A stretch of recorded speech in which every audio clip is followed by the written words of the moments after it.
एखन हम पढ़ि रहल छी पाँखि पर पहाड़, जे कमलेश प्रेमेंद्र भैया लिखने छथि।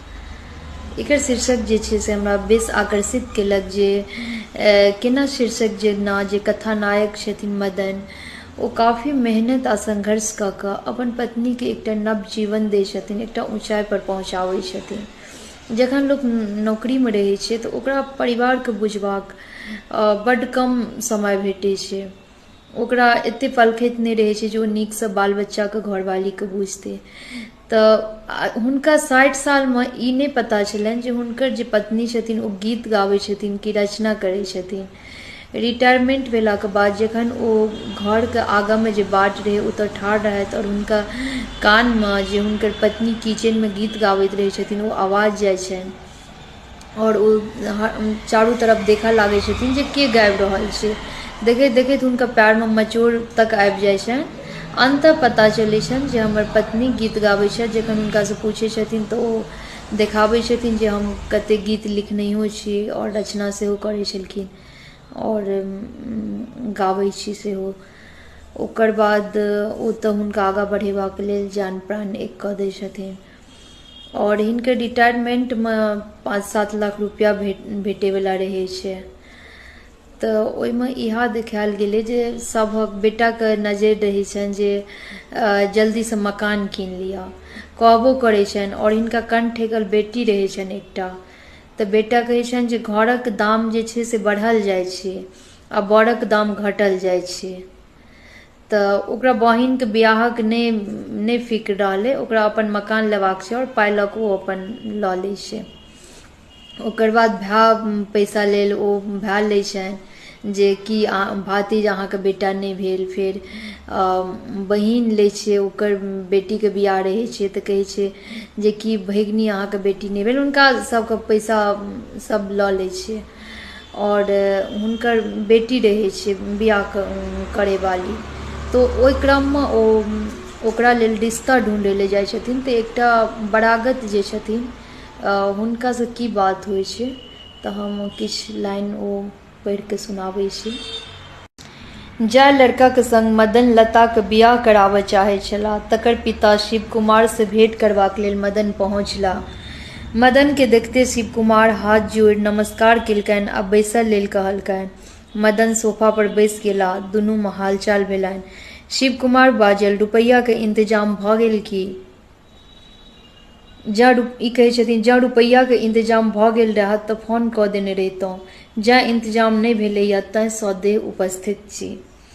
बेकारे हरान भेलहुँ, मंगनीमे परेशानो भेलहुँ आ किराया खर्च सेहो भेल, लड़काके पिता कहै छथिन। ताहिपर ई बेटीके जे बाप रहै छथिन ओ कहै छथिन बेटीके बाप जँ एतेक सोचऽ लगतै तऽ ओकर बेटी जीवन भरि कुमारिये रहि जेतै। जखने बेटीके जन्म भेल तऽ हरानी आ खर्च लेल लोक तैयार भऽ जाइत अछि। हमर बेटीके बियाह तऽ बिनु हरानी आ परेशानीके भऽ गेल रहए। ताहिपर ई कहै छथिन अहाँ लग पाइ छल, सामर्थ्य छल, तैँ बिनु हरानी आ परेशानीके बेटीके बियाह भऽ गेल। तखन एकटा बात कहि दै छी, बेटीके बियाहमे जँ परेशानी नहि भेल से परेशानी आब बेटाके बियाहमे भऽ जायत, किएक तऽ आब बेटाके बियाह भेनाइ आसान नहि छै। लड़कावला सब एड़ी अलकाके लड़कीवलाके बाट तकै छै। हम तऽ जखने चाहब, लड़काके पिता कहै छथिन, तखने बेटाके बियाह भऽ जायत। मदन कनि मुस्कैत बजलाह, एतेक दिनमे कएटा घटक आयल अछि। मदनक बात शिव कुमारके करेजमे तीर जकाँ लगलनि।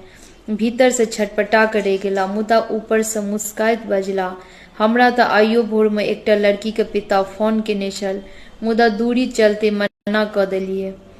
अहाँके बेटा लेल सब तरहे हमर बेटी योग्य अछि, तैँ रुपैया पर नहि जा कऽ लड़की पर जाउ आ हमर बेटीके अपन पुतोह बना लिअ, बेसी मोन नहि बौआउ।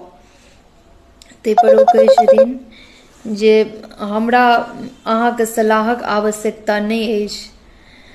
कोनो अहींके बेटी सबसँ योग्य छथि से बात नहि ने छै। दुनियामे एकसँ एक लड़की छै।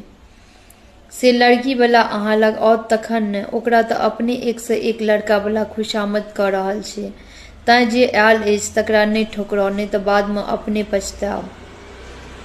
ताहिपर लड़काके पिता कहै छथिन हम किया पछतायब यौ, कथा नहि हैत अहाँके आ पछतायब हम। बाद में जखन हिनकर पत्नी बड पैघ गायिका बनि जाइ छथिन और मीडिया लोकक भीड़ फैन फॉलोइंग पूरा भरल रहै छै, तऽ ओहिमे ओ लड़काके जे पिता रहै छथिन ओहो आयल रहै छथिन और ओहि दिन ओ कहै छथिन जे आब अहाँ अपन बेटी हमरा बेटाके लेल दऽ दिअ, आब ई रिश्ता हमरा मंजूर अछि। तऽ तखन ओ कहै छथिन जे कोनो बेटीके बाप एहन नहि होइ छै जे अपन बेटीके दुःखमे देखऽ चाहैत छै। सब चाहै छै जे हमर संतान सुखमे रहै, चाहे माय बाप अपने कतबो कष्टमे रहै। बेटी सुखमे रहत तऽ बाप नीक लड़कासँ बियाह करबऽ चाहै छै आ अपना जतेक औकात रहै छै ताहिसँ बेसी बेटीके सब किछु देबऽ चाहै छै। तैँ लड़का लड़कीके जोड़ी मिलल रहबाक चाही, ओहि बीचमे पाइ कतहु नहि बाधा होबाक चाही। लड़काके बापके जोड़ी देखबाक चाही, नहि कि पाइ।